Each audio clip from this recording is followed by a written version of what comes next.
The book of 2 Chronicles continues the history of Israel and Judah, focusing mainly on the southern kingdom of Judah, its kings, and the temple in Jerusalem. Unlike 1 Kings and 2 Kings, which cover both kingdoms, 2 Chronicles emphasizes the Davidic line and how the king's faithfulness to God directly impacts the nation. The book explores themes of temple worship, reform, and how the nation either thrives or falls based on its obedience to God. Chapters 1-9, The Reign of Solomon. Solomon's Wisdom and Wealth, Chapter 1. The book begins with Solomon's rise to power. He asks God for wisdom to govern the people, and God grants him both wisdom and wealth. Solomon becomes one of the most famous kings in the world. Building the Temple, Chapters 2-7. Solomon builds the magnificent temple in Jerusalem. These chapters describe the construction process, the temple's furnishings, and the dedication ceremony. During the dedication, Solomon prays for God's presence and guidance, and God responds by filling the temple with his glory. Solomon's reign, Chapters 8-9. Solomon's achievements, wealth, and interactions with foreign nations, like the Queen of Sheba, are described. However, the book subtly mentions that Solomon's later years were not as faithful to God. Chapters 10-12. The division of the kingdom. Rehoboam and the division, Chapter 10. After Solomon's death, his son Rehoboam becomes king. His harsh policies lead to the rebellion of the northern tribes, which results in the division of the kingdom. The northern tribes follow Jeroboam, while the southern kingdom of Judah remains under Rehoboam's control. Rehoboam's reign, Chapters 11-12. Rehoboam strengthens Judah's defenses, but he ultimately falls into sin. As a result, Egypt invades Judah, and Rehoboam has to surrender some of the treasures from Solomon's temple. However, Judah is spared complete destruction because of a temporary return to God. Chapters 13-16. The reigns of Abijah and Asa. Abijah, Chapter 13. Abijah, the son of Rehoboam, becomes king. He fights against Jeroboam of Israel and wins a major battle, crediting his victory to God. Asa, Chapters 14-16. Asa, the next king, is a faithful ruler who implements religious reforms, removes idols, and trusts God in battle. However, in his later years, Asa relies on foreign alliances instead of God, leading to his downfall. Chapters 17-20. The reign of Jehoshaphat.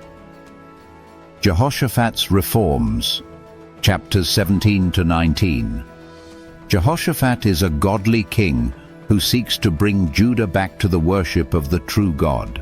He sends officials to teach the law throughout the land and makes judicial reforms. Victory through faith, Chapter 20.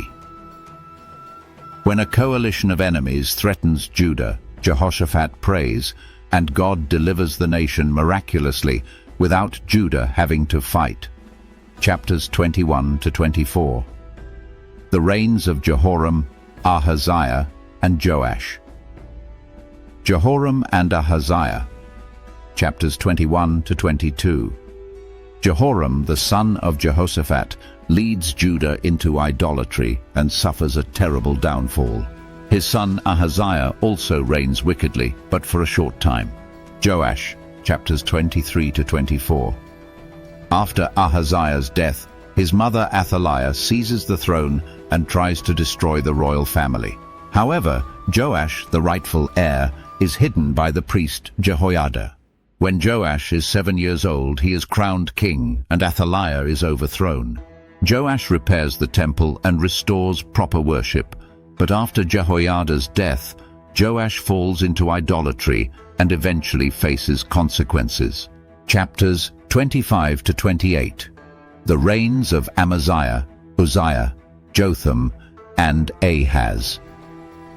Amaziah, chapter 25. Amaziah begins his reign with loyalty to God, but later turns to idolatry, leading to his downfall. Uzziah, chapter 26. Uzziah is a successful king who fortifies Judah and leads it to prosperity. However, in his pride, he attempts to burn incense in the temple, a duty reserved for priests, and is struck with leprosy. Jotham and Ahaz, chapters 27 to 28. Jotham is a good king, but Ahaz, his son, is one of the worst.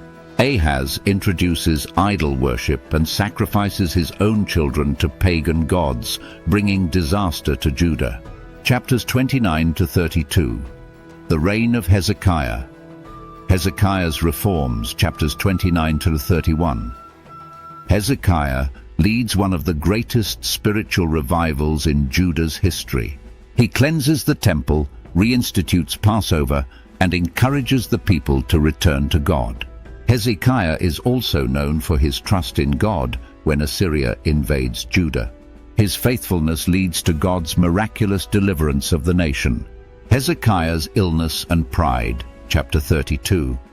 Hezekiah falls ill, but after praying to God, his life is extended by 15 years.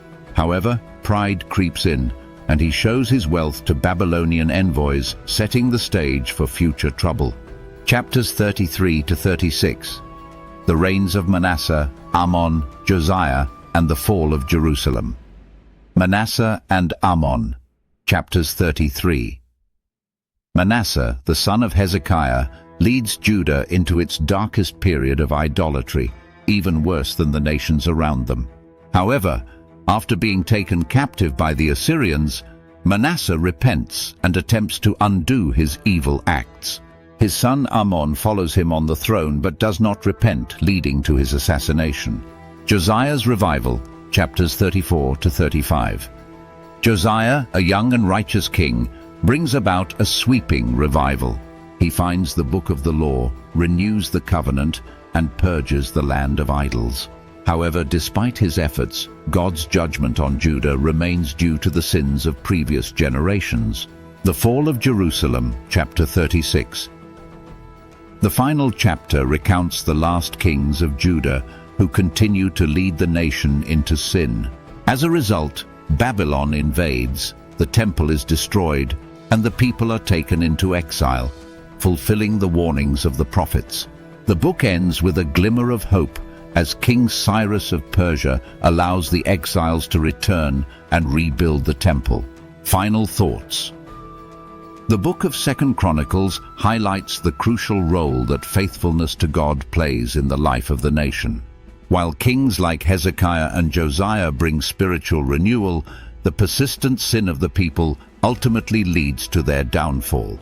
Despite this, God's mercy is evident, and the hope for restoration remains.